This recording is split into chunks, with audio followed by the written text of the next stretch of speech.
나의 아침 루틴. 아침에 따뜻한 물 한 잔. 내 안의 장기들한테 이제 몸이 깨어날 시간이라는 걸 알리는 중요한 움직임이다. 오늘 햇빛 좋다.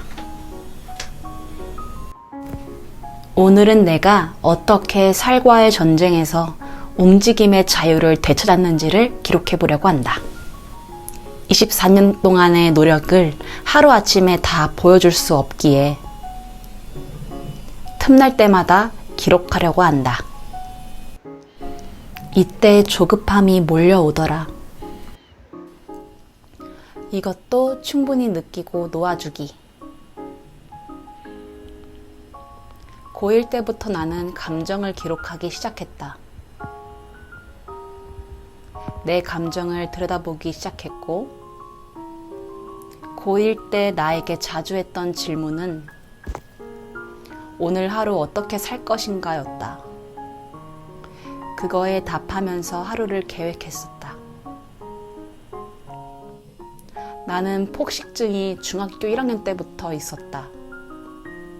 운동으로 다져줬지만 몸의 라인이 매끄럽지 않았고, 기압을 하도 넣어서 목이 쉬었어서 목소리가 남자 목소리 같았다. 성별만 여자지 겉으로 봤을 땐 머스마였다. 나의 성별을 부정하고 싶을 정도로 나의 모습이 싫었다. 이럴 거면 남자로 태어나지 하면서 말이다. 그때 나를 생각해보면 여자처럼 보이고 싶었던 마음이 컸던 것 같다. 자존감도 많이 낮았었고 나를 혐오했었다. 얼마나 괴로웠을까. 내가 나를 혐오하다니. 나의 혐오를 넘어 세상을 혐오하더라. 엄마처럼 날씬해지고 싶었고 예뻐지고 싶었다. 목소리도 여성스러워지고 싶었다. 배구 선수를 하면서 유일하게 여자로 보일 수 있었던 것은 머리 기르기였다. 하지만 운동을 하니까 머리를 길게 기를 수도 없었다. 단발로 잘라야 했고 나에겐 몸과 마음의 자유가 아무것도 없는 상태였다. 배구를 그만두면서 나는 몸과 마음의 자유를 찾아가는 여정을 떠났다. 배구 친구들과 보내던 시간에서 전학 와서 생전 모르는 친구들 사이에서 학교 생활을 적응하느라 힘들었었다. 공부 방법도 아예 몰랐었고, 혼자 공부하면서 나의 부족함과 현재 나의 공부 실력의 위치를 확인할 때마다 좌절하고 울고를 반복했었다. 엄마의 사랑과 관심으로 나는 계속 극복을 해나갔다. 역사 수행평가 하나 준비하느라 밤 늦게까지 일하고 온 엄마랑 새벽이 넘도록 책 읽고 PPT 만들고 그랬었다. 문해력도 없던 내가 나를 포기하려고 할 때 엄마는 나를 포기하지 않았던 게 너무 고맙다. 수업 진도를 쫓아가기 위해서 밤 늦게까지 매일매일 꾸준히 공부했던 기억이 난다. 그러다 보니 안 움직이고 정적인 자세로 몇 시간 앉아 있으니까 살이 더 찌기 시작했다. 스트레스는 스트레스로 받고 수업 진도는 쫓아가느라 바쁘고, 그걸 안 엄마는 다른 친구들은 학원을 더 다닐 때 헬스장 PT를 끊어줬었다. 더 공부의 능률이 올라갔었고 운동을 하니까 더 나에게 자신감이 생겼다. 공부하다가 힘들면 운동을 혼자 집에서 하고 그랬었다. 혼자 하는 운동이 제일 고독하다. 특히 집에서 하는 운동은 더더욱 그렇다.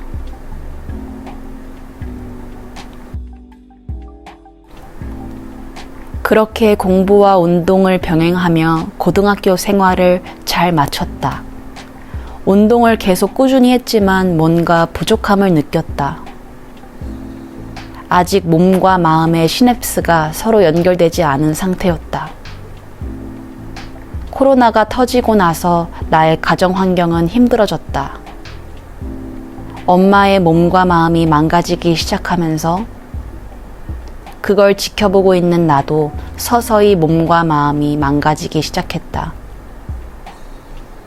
우리는 그 속에서도 극복하려고 노력했다.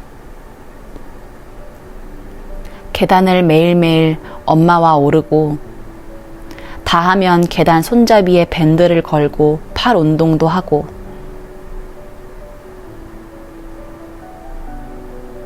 아파트 복도 벽에다 손을 대고 벽 밀기도 했었다. 엄마의 사랑이 담긴 음식으로 허한 마음을 채웠었다. 그리고 군것질거리가 생각나면 자연이 준 살아있는 음식을 먹었다. 서서히 안 좋은 음식을 먹는 습관을 이렇게 줄여나갔다. 그리고 21살 필라테스 국제 강사를 준비하기 시작했다. 해부학을 공부하는데 그동안 영어 공부를 했던 게 도움이 됐다. 주어 동사도 몰랐던 내가, 영어를 읽지도 못했던 내가 해부학 시험에 합격하고 영어 교재도 이해할 수 있게 되었다. 정말 꿈이 이루어지는 순간이었다.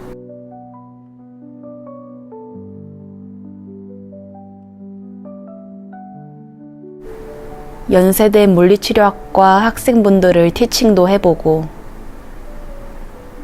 좋은 인연을 만들어 나갔다. 몸무게는 자격증을 준비하면서 연습하면서 서서히 빠지기 시작했다. 지금은 53kg다. 64kg에서 53kg, 총 11kg을 감량했다. 입고 싶은 옷도 마음껏 입을 수 있게 됐다. 그리고 2년 동안 준비한 끝에 2024년에 자격증을 취득했다. 이때 몸의 자유를 얻었다.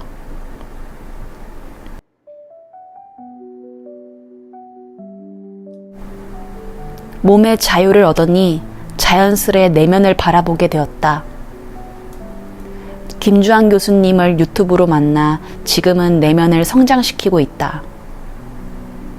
김주환 교수님의 내면 소통의 글을 읽어주고 싶다.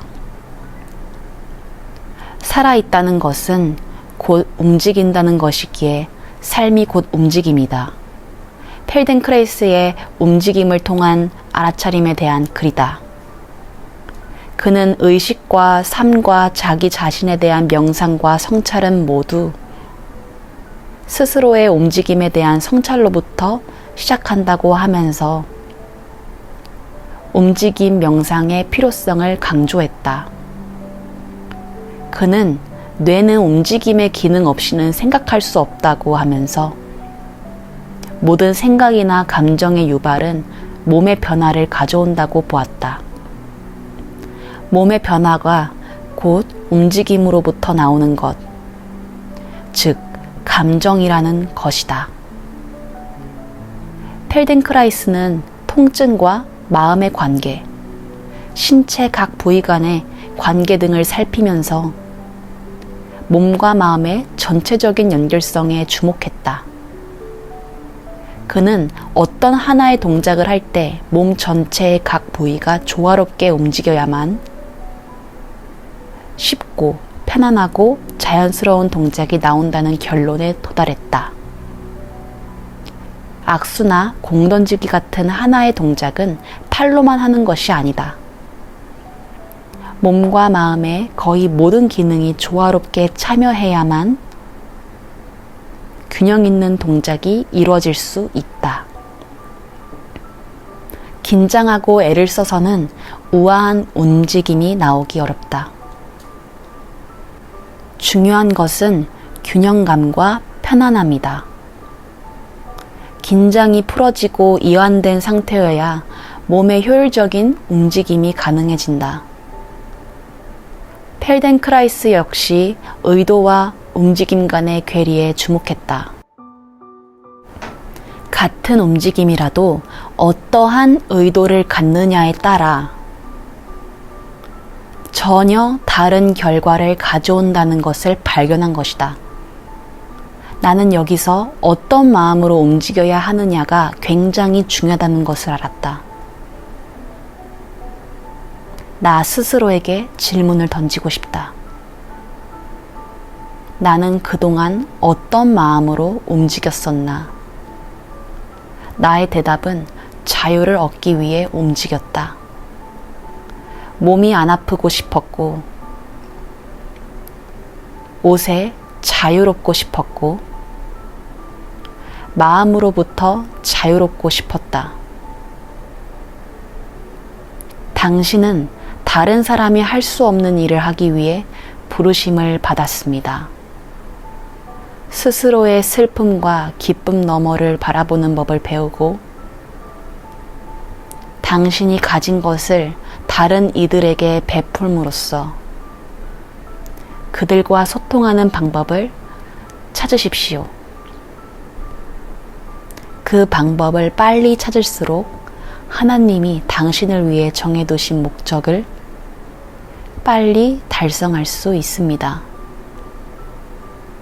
하나님은 당신의 이야기가 진정 아름다운 이야기 한 편, 예술작품,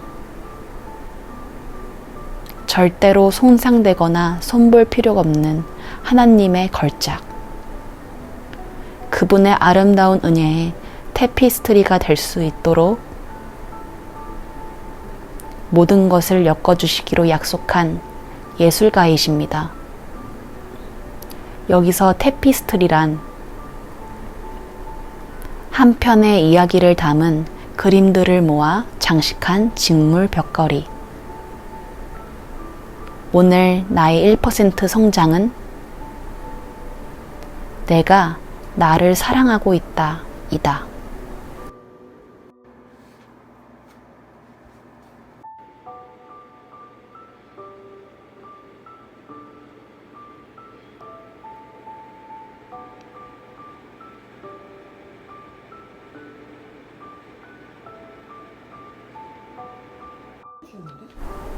오늘 아침 맛있는 샐러드를 먹었어요. 많이 있다. 감사했어요. 이게 뭐야? 계란 언제 만들었어? 늘 건강한 음식을 먹을 수 있게 해주셔서요.